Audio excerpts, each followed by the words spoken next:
Saw her spirit pretty broken. When Alice in CS arrived and she was in a wheelchair, they basically told her, if we don't cut your leg off, you'll probably die within weeks. And he said, it is your leg or your life at this point. We had to do something. Is there another way? What can we do? Where can we go? You know, this is my wife. This is my life. We need to take control.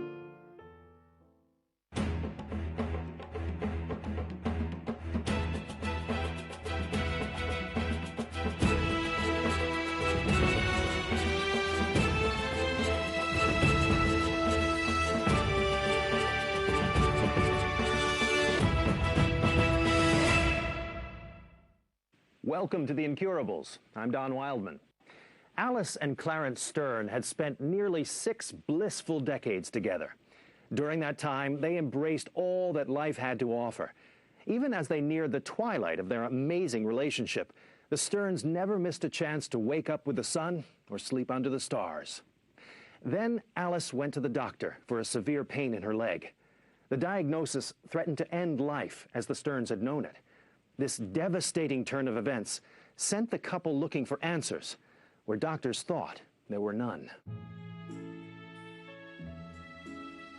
I'm a very active person. We jog, we run, we walk, we swim, we dance.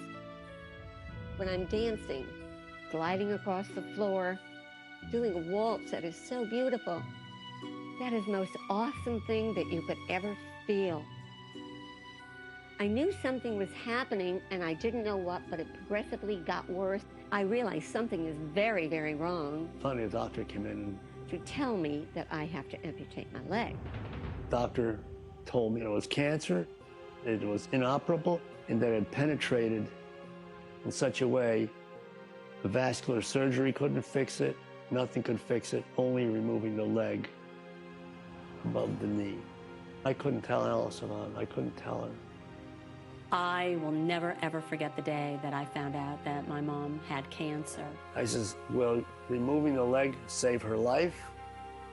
He said, no guarantee, but it's a start. And when he said the word, it's a start, that's when my heart sank.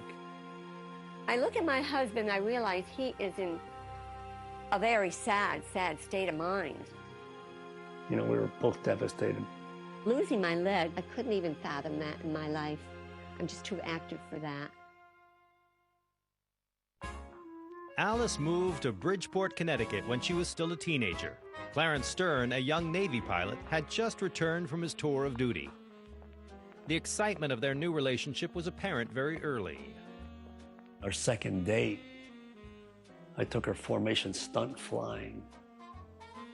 Formation stunt flying, loops and spins, this kind of stuff. She got sick, I cleaned the plane, but she stuck it out. We got married in 1948, and we often kid about that because actually we should be married 61 years, not 58, because we dated for 3 years, and we wondered why we did that because we were sure the minute we met each other that we should be married. We grew up in Fairfield, Connecticut, in a very middle-class type of a neighborhood. We had a tiny, tiny house. It was a 2-bedroom, 1-bath house, and the 5 of us lived there. Once my dad retired, he was pretty young when he retired, in his 50s, my parents had a very, very active lifestyle. Being retired was just a wonderful thing for us. They were very, very physically active and ate very well, always very slim, always in great shape. Try to always be a little bit imaginative and more unique about doing things and made life an adventure. Got a lot of sunshine. We lived 10 years on the beach in Fort Lauderdale. Probably we got more sun than we needed because we were retired and we spent a lot of time at the pool and in the hot tub. We went on a boating trip and I showed my friend, Judy, this little skin tag or, you know, a little thing that I had that it didn't look too good to me, but she said, you know, I don't like the looks of that little mole. Why don't you go to the doctor and have it checked? The doctors determined that it was a melanoma. Well, that was quite a shock to me. It was the picture of health. The very last person you would ever dream would get cancer. The dangers of sun exposure were not as widely publicized when the Sterns retired to the beach, but now they would learn all about it. Doctors had to cut deep into Alice's leg to help minimize the chance that the skin cancer would spread to the lymphatic system. The surgery seemed to work, and Alice returned to her active lifestyle. But a few years later, they faced a new challenge. When we were doing our step aerobics, I noticed a pain in my leg, a severe pain, and not knowing what that meant, I found a doctor. I went to the orthopedic man, knowing that there must be something wrong, and we stopped doing aerobics right away. And he said that probably I tore some ligaments. It got progressively worse. We were unable to do anything. We had to stop all our aerobic classes. We had to stop walking in the morning. The pain was so severe. We could not walk with our friends in the morning if we chose to do that. The hardest thing for me was to look out my bedroom window and watch my friends walking without me. The pain was still there, and it was so bad. I couldn't go up and down stairs, but if I did have to go down the stairs, I would have to sit down on my butt and stare at a time. That was the only way of locomotion on the stairs. And around the house, she didn't move around much because she became bedridden from the pain. We decided to go to other doctors. That was a very hard time, going from doctor to doctor. I went for acupuncture also. Nothing seemed to help. None of them, for whatever reason, had the presence of mind to really feel back there and palpate it, or to order an MRI or do anything but make an assumption. Maybe it will go away.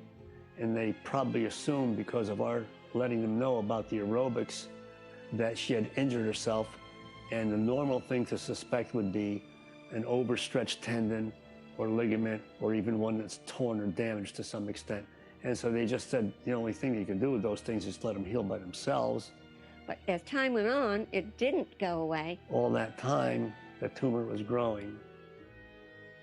But one day when my chiropractor went to adjust my leg, and then I started to cry, he knew something was wrong. And he felt behind, and he palpated it, and he felt around and pressed in and around. And he says, yeah, I feel like about the size of a walnut. He found a lump. So he knew he couldn't do any more for me, so he just said, just go to have an MRI. Alice had the MRI immediately, but her vacationing doctor would not be able to read the results for 10 nerve-wracking days. He called the Sterns as soon as he did. He looked at the MRIs, and he just pointed his finger at my wife and said, I think we're going to put you in the hospital in 2 days, so go home and get prepared to go. I saw his expression when he saw the MRI and turned and said that to my wife. I knew that he had a degree of alarm. Alice Stern was preparing to go into surgery for a cancer that she and her husband thought doctors had addressed years earlier. They were understandably distressed. I went to the hospital. He opened my leg, in the back of my leg, about 8 inches, and he discovered a sarcoma. A sarcoma is an extremely rare type of cancer that infiltrates into soft, supportive, or connective tissue. In Alice's case, it had attacked the ligaments, nerves, and femoral artery in her leg. Doctors determined that the sarcoma was inoperable. Alice would lose her leg. There were a lot of tears after he told me I had to amputate my leg. I remember sinking to my knees with the phone in my hand. That's the saddest thing in the world, is to look at your children when they think you're going to pass on, that you're going to die. They are devastated, and they don't know what to do. How can I tell you how I feel? How would you feel if it was you? It was awful. It was awful. I recall speaking with her orthopedic oncologist, I don't know who called who, but he was prevailing upon me to encourage my mom to amputate her leg. That was not a choice that we were going to take, no. So we did go home with my swollen leg, which became progressively worse. Now I'm really, really in trouble. Our backs are up against the wall now. What are we going to do? And so I started searching for answers very, very quickly. My dad was always a very forward-thinking sort of an individual, an entrepreneur, a very creative individual. So I think that just in general, we grew up that way. knowing that it was okay to question authority and to question things instead of just following the party line. So Clarence scoured through any information he could get his hands on about sarcoma treatments, both traditional and complementary. Anything to allow his beloved Alice to keep her leg. He found a doctor willing to perform a very rare procedure called an isolated lymph perfusion. Ultimately, we finally agreed to have it done, to buy time to find an answer, because we weren't finding answers fast enough. She was patient number 70 in the world. This is how new this procedure was. The isolated lymph perfusion delivers a chemical similar to mustard gas at very high temperatures in an effort to eradicate the cancer locally. They have burnt every cell in that leg in order to destroy the sarcoma. But not only that, they removed all the lymph nodes out of my groin. She came home from the hospital shortly after that. I was with her, I remember. It was Mother's Day. And she was sick. She was so sick. Without her lymph nodes, Alice was much more susceptible to infection. Her recovery was complicated further by a possibly unsanitary fluid drain. Her family feared the worst as Alice's condition deteriorated. She was so swollen and so infected. As the night progressed, she was getting sicker and sicker and sicker. Her fever was going up. She had to go back into the hospital on an emergency basis, and that is where she spent that Mother's Day.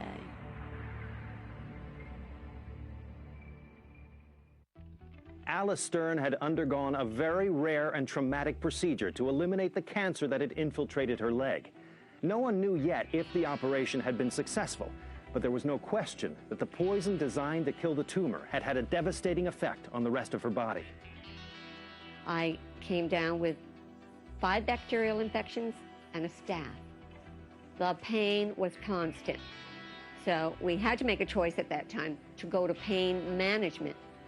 Every 3 hours, the pain would wake me up, and my dear husband would have to get up and give me a pill.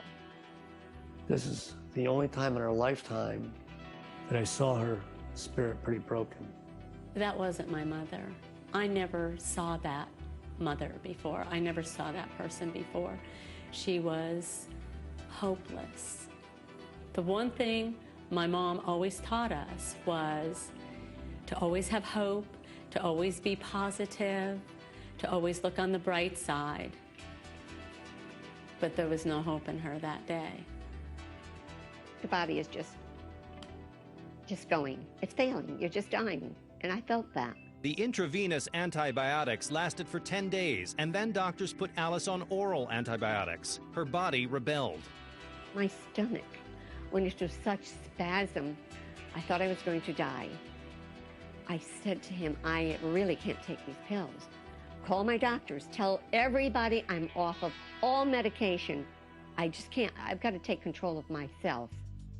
They're killing me. She said, I'm dying. I know I'm dying. Stop all these drugs. The drugs are poisoning my body. Help me take control, and we'll find a place for me to heal. And then I started doing my research in earnest. I called every doctor everywhere, different countries. And in this book, I found a book in the library, Third Opinion. In this book, it tells you all the places in the country, in the world probably, where you can go to heal. And my dear friend, who truly is an angel, she said, you know, every time I open the book, it comes to Hippocrates. I really think that is where you need to go. I had opened it so many times that I placed it probably, it made the book lay that way, because the book was a nice fresh book, except I had kept opening to there. You know, this is my wife. This is my life. Within a month, we knew we were going to go to Hippocrates. The instant that my father told me that they were going to go to Hippocrates Health Institute, I never worried again. Hippocrates Health Institute in West Palm Beach is dedicated to healing through non-invasive therapies such as salt baths, massage, colonics, and most important, an intensive high enzymatic diet. They have developed what's called the Life Change Program, a definitive blueprint for healing and continued healthy living. We're probably best known worldwide for people arriving who are catastrophically ill. And through education and natural non-invasive therapies and a dramatic and permanent lifestyle change, thousands and thousands over the last 50 years have healed themselves of these diseases. It's a college where you take an intensive course from early in the morning till bedtime in the evening. Hippocrates had a very different philosophy, which was, it's your body. It is your responsibility to learn how it works and how it heals itself. I came in a wheelchair, and it was not easy. I wheeled Alice in the wheelchair and saw Brian and sat down with him. We come in with all these vitamins.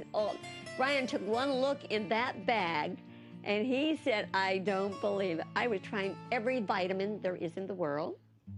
I think every more is better. Well, he didn't seem to think so.